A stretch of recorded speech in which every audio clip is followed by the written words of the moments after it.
Olá, meu amigo, olá, minha amiga. Meu nome é Johnny Pinheiro e essa é a mensagem do dia para você. Você já perdeu um amigo? Mário Sérgio Cortella diz que você não tem como perder um amigo. Se você perdeu, é porque não era amigo. Eu discordo um pouco desse pensamento do Cortella. A verdade, você tem sim como perder amigos. Uma das formas de você perder um amigo em vida é através de ofensas. Você pode ter ofendido uma pessoa e essa pessoa pode ter escolhido se afastar de você para não revidar na mesma moeda, para não te maltratar. Por causa da educação dela, ela simplesmente se afasta de você.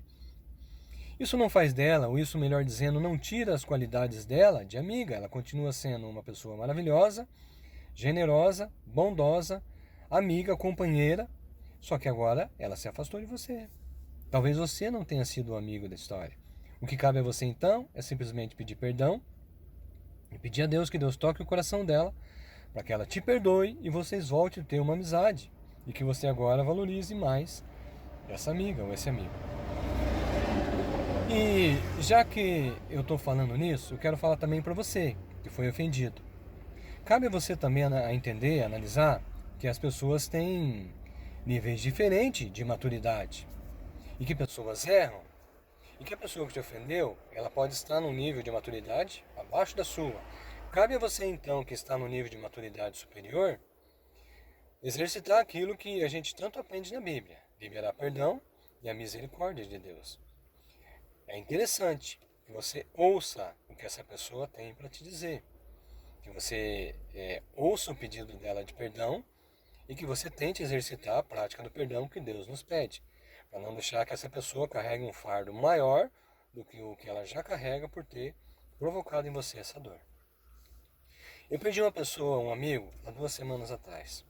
Na verdade, eu recebi a notícia 2 semanas atrás. Eu descobri depois que ele faleceu em novembro do ano passado. Paulo Ponciano era esse amigo. Uma pessoa maravilhosa, educada, amorosa. Aquele tipo de pessoa que eu sempre costumo dizer, eu já conheci e conheço algumas pessoas como Paulo Ponciano. E eu costumo dizer pessoas das quais o mundo precisaria ter mais. Esse mundo seria um lugar muito melhor se tivesse mais pessoas como Paulo Ponciano. Uma pessoa capaz de tirar a roupa do próprio corpo para dar para outra pessoa. Eu nunca vi Paulo Ponciano alterar a voz com alguém. Ele era incapaz de ofender alguém. Eu conheci Paulo Ponciano na igreja do Água Verde, na igreja adventista do Água Verde. Quando eu retornei para a igreja, eu e minha esposa assumimos ali o espaço Novo Tempo do Água Verde. E a minha esposa também assumiu a secretaria dos desbravadores. Eram os dois locais que o Paulo frequentava muito, porque ele tinha recém-chego na igreja. Ele veio da congregação cristã. Se você quiser conhecer a história toda, entra lá no meu Instagram, @johnnypinheiro1971, que lá eu conto o relato de como Jesus, o milagre que Jesus fez para trazer ele para a igreja. E a gente se tornou muito amigo. Eu passava todos os sábados de manhã para pegar o Paulo para levar para a igreja, ele e suas filhas. Depois trazia ele de volta para casa.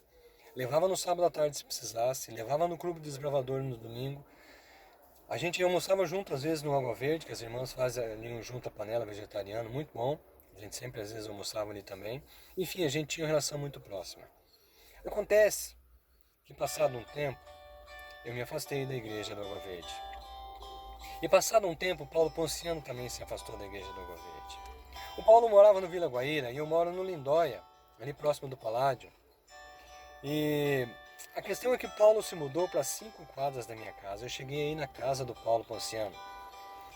E lá na casa dele eu falei: Paulo, agora que a gente não está mais frequentando a igreja, eu vou ver se eu marco um café no sábado pra gente, ou se você almoça um dia comigo, e vai lá em casa pra gente fazer um estudo bíblico, pra gente assistir um filme evangélico, pra gente estudar a Bíblia, ou simplesmente pra gente jogar a conversa fora. Mas a verdade é que eu nunca fiz isso. E por que eu nunca fiz isso? Por que a gente não faz isso? Querido, deixa eu te dizer uma coisa. As pessoas são tiradas da nossa vida muito rapidamente. Muitas das vezes não dá tempo de você dar o último tchau, dar um abraço, pedir perdão, liberar perdão. Na maioria das vezes elas são tiradas repentinamente. E o que fica, para quem fica, é um sentimento de culpa por não ter feito isso, por não ter dito aquilo, por não ter falado aquilo, por não ter vivido aquilo. Se fosse possível, queridos, eu tenho certeza que se Jesus descesse naquele dia e falasse para essa pessoa: eu vou te conceder um último pedido, desde que não interfira no ato ocorrido. Eu tenho certeza do que eu estou falando para você. A maioria das pessoas desejaria voltar e viver aquele último dia de vida ao lado daquela pessoa.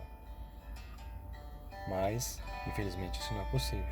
E o que fica é o sentimento do porquê eu não aproveitei mais aquela pessoa.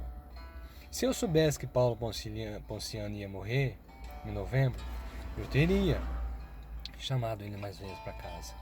Mas a gente não tem como saber. A gente não sabe nem da próxima hora. Eu estou falando com vocês, daqui uma hora eu posso estar morto. Então, queridos, tudo que tiver para acertar, perdoar, pedir perdão, liberar perdão, acerto de conta, coisas pequenas, acerte em vida. Porque não dá tempo de você acertar depois. Não tem como. Você pode até pedir perdão para Deus, mas pedir perdão para aquela pessoa, ou ouvir aquela pessoa te perdoar, não tem como, depois que ela se foi. Infelizmente não tem como. Que você entenda isso.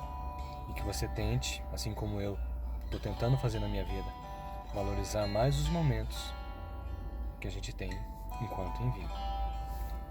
Para encerrar essa mensagem, eu quero ler para você uma mensagem do Cortella,